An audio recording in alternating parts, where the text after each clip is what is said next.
அதாவது residential air conditioning system.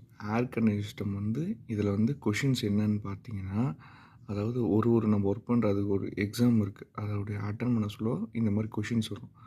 So இந்த கொஸ்டினில் first question heat which is added to a vapour after the change of states occur is called அப்படின்னா, heat plus added வந்து vapour add ஆச்சுன்னா என்ன ஆகும்னு கேட்குறாங்க. அது ஆட் ஆச்சுன்னா சூப்பர் ஹீட்டடாக மாறும்.